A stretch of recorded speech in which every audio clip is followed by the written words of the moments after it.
Assalamualaikum warahmatullahi wabarakatuh. Alhamdulillah.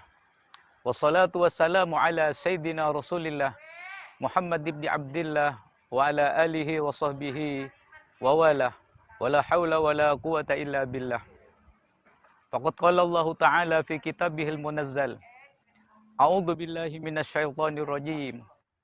Bismillahirrahmanirrahim. Inna a'tainakal kautsar.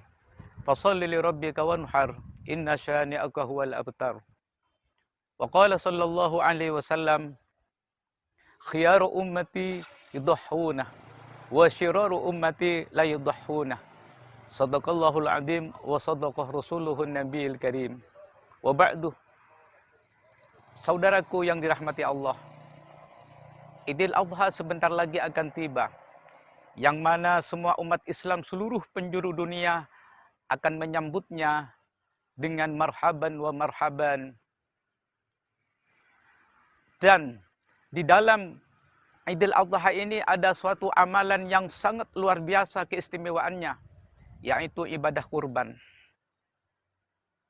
Asal mula disyariatkannya ibadah kurban, ada seorang kekasih Allah, yaitu Nabi Allah Ibrahim alaihissalam. Setiap tahun telah mengeluarkan korban sebanyak 1000 kambing, 300 sapi dan 100 unta. Sehingga para malaikat semua kagum atas besar pengorbanan yang dikeluarkan oleh Nabi Allah Ibrahim. Tapi semua itu di mata Nabi Ibrahim tidak ada artinya. Sehingga Nabi Ibrahim pernah berdoa kepada Allah, Wallahi, lau kana li ibnun adbahannahu fi sabilillah liyataqarrabu ilallah.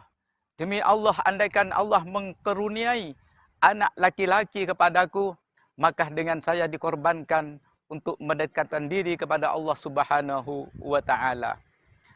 Maka dengan apa yang didoakan Nabi Ibrahim, Allah mengabulkan doanya Nabi Ibrahim. Allah menjawab doanya Nabi Ibrahim. Allah mengkaruniai anak laki-laki, ia bernama Nabi Allah Ismail alaihissalam. Kurang lebih Nabi Ismail berusia 7 tahun. Sebagian riwayat 12 tahun. Maka disitulah Allah mengingatkan apa yang telah Nabi Ibrahim sampaikan sebelumnya, yaitu andaikan Allah mengkaruniai anak laki-laki, aku korbankan kepada Allah untuk mendekatkan diri kepada Allah. Tepatnya tanggal 8 bulan Dzulhijjah, Allah mengingatkan dengan kalimat, Ya Ibrahim ufi binadrikah. Wahai Ibrahim, sempurnakan nadarmu.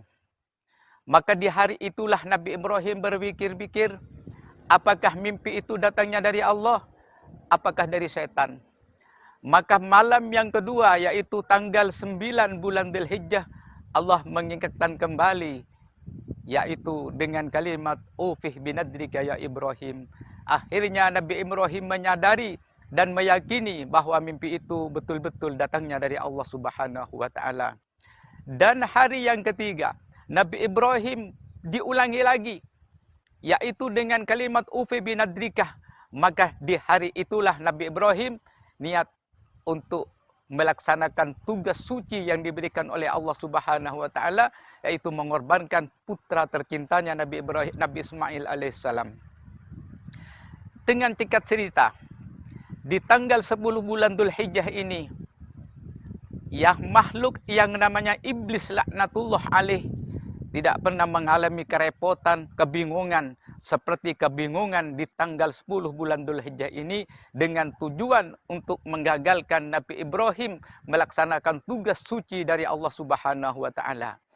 Ada 3 makhluk kekasih Allah yang diuji oleh iblis laknatullah alaih, yang diganggu, yaitu pertama Siti Hajar, istri tercinta Nabi Ibrahim alaihissalam.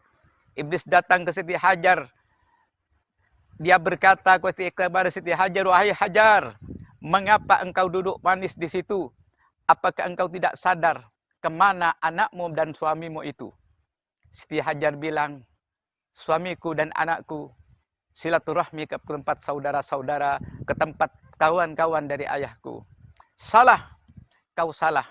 Sesungguhnya suamimu dan anakmu itu akan disembelih anakmu oleh ayahmu, yaitu Nabi Allah Ibrahim. Apa jawaban Hajar? Tidak mungkin. Sekejam-kejamnya orang tua tidak mungkin mencelaki anaknya. Iya, itu katanya perintah dari Allah. Setelah Siti Hajar dengar bahwa itu perintah dari Allah, apa jawaban Siti Hajar? Kalau memang itu memang perintah Allah, apalagi nyawa anakku sekalipun nyawaku, aku rela dikorbankan kalau memang itu betul-betul perintah dari Allah. Iblis tidak mempan menggoda Hajar. Akhirnya iblis langsung mendatangi Nabi Ibrahim di dalam perjalanan menuju Mina. Di perjalanan Nabi Ibrahim dibisikin oleh iblis laknatullah alaih, wahai Ibrahim, apakah engkau tidak sadar? Pakailah akal sehatmu. Mengapa engkau mau menyembelih anakmu? Dia adalah orang yang sangat engkau cintai. Dia belahan jiwamu. Mengapa engkau mau disembelih? Iya, tapi itu memang perintah Allah. Tidak mungkin aku menolak perintah Allah. Allah lebih dicinta segala-galanya. Hanya Allah yang aku paling dicinta dari dunia berserta isinya. Akhirnya iblis tidak mempan menguji Nabi Ibrahim alaihissalam. Maka iblis langsung menggoda Nabi Ismail. Setelah Nabi Ismail berada di Mina, apa kata iblis kepada Nabi Ismail? Wahai anak Ismail, mengapa engkau nak duduk seperti ini dengan tenang? Tahukah apa maksud ayahmu membawa kamu ke tempat ini? Ya, ayahmu silaturahmi ke tempat kepada tempat teman-temannya. Salah nak, ayahmu ingin menyembelih kamu. Karena itu katanya perintah dari Allah. Apa jawaban Nabi Ismail? Kalau memang itu perintah dari Allah, aku rela disembelih oleh ayah. Akhirnya ketiga makhluk pilihan Allah itu semua tahu. Siti Hajar tahu, Nabi Ibrahim tahu, Nabi Ismail tahu apa yang maksud tujuan yang sebenarnya Nabi Ibrahim membawa Nabi Ismail. Maka disitulah setelah nyampe di Mina, Nabi Ibrahim menyampaikan sebenarnya kepada Nabi Ismail.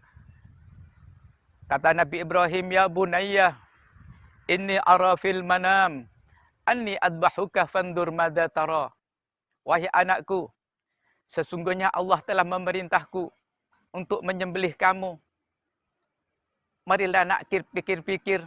Kalau memang kamu mau, aku laksanakan. Kalau engkau tidak mau, aku minta maaf kepada Allah.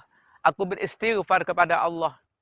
Apa jawaban Nabi Ismail ketika tahu bahwa penyembelihan itu perintah dari Allah? Ya abati fa'al ma tu'mar satajiduni insyaallah minas sabirin. Wahai Abah, kalau memang itu betul-betul perintah Allah, silahkan Abah saya sembelih. Semoga saya ditergolongkan orang yang sabar oleh Allah Subhanahu wa taala. Dengan ucapan Nabi Ismail yang begitu mulia, disitulah Nabi Ibrahim gemetar tangannya dengan memedang pisau berada di lehernya Nabi Ismail.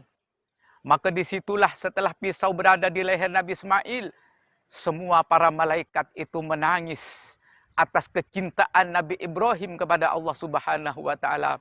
Maka Allah berkata kepada malaikat, wahai malaikat itu, lihatlah kekasihku ini, dia dengan ikhlas melaksanakan tugas dari aku. Dia mencintai aku daripada yang lain, dia lebih jauh mencintai aku. Lihatlah wahai makhlukku, para malaikat-malaikatku, kata Allah Subhanahu wa taala. Disitulah dalam peristiwa itu malaikat bertakbir dengan kalimat Allahu Akbar, Allahu Akbar, Allahu Akbar. Maka dijawab dengan Nabi Ibrahim, La ilaha illallah wallahu akbar. Kemudian menjawablah Nabi Ismail, Allahu Akbar walillahilham. Maka Allah menyuruh malaikat Jibril untuk menggantikan pengorbanan Nabi Ismail dengan kambing dari surga. Setelah itu telah disembelih oleh Nabi Ibrahim, ternyata yang disembelih bukan Nabi Ismail, ternyata kambing. Itu satu ujian dari Allah Subhanahu wa taala. Tidak mungkin Allah itu memerintahkan kepada hambanya dengan kebatilan, tapi itu hanya sebatas ujian. Maka disitulah disyariatkannya ibadah korban. telah ditentukan dalam syariat, satu kambing cukup satu orang. Satu sapi bisa dipakai untuk 7 orang, atau satu unta bisa dipakai 7 orang. Itulah ketentuan dalam syariat. Tapi pahala korban bisa ditransfer kepada keluarga atau kepada orang yang lain. Seperti apa yang telah dicontohkan oleh baginda Rasulullah Sallallahu Alaihi Wasallam. Rasulullah pernah berkorban 2 kambing. Lalu Rasulullah berdoa pada Allah, ya Allah, korban ini untuk saya, untuk keluarga saya, dan juga untuk umat saya. Dalam arti apa yang disampaikan Rasulullah, pahala korban yang dikorbankan oleh Rasulullah itu untuk Rasulullah dan juga untuk keluarganya dan juga untuk umatnya. Semoga kita sebagai umat Islam diberi oleh Allah kemurahan, diberi kita terbuka hatinya untuk selalu senang mengorbankan sapi, kambing, atau unta yang berada di negeri Arab sana. Kalau di Indonesia tidak ada unta, maka sapilah. Disitulah ulama berbeda pendapat tentang korban, hukum korban, syariat korban itu. Sebagian besar ulama itu hukumnya sunnat muakkad, tapi ada dari kalangan ulama Malikiyah menghukumi wajib bagi orang yang punya kemampuan berkorban. Tapi ulama dari madhab Syafi'iyah juga madhab Hanafiyah, yaitu hukumnya sunnat kifayah muakkad. Itulah sekedar apa yang disampaikan. Semoga bisa bermanfaat untuk kita semua.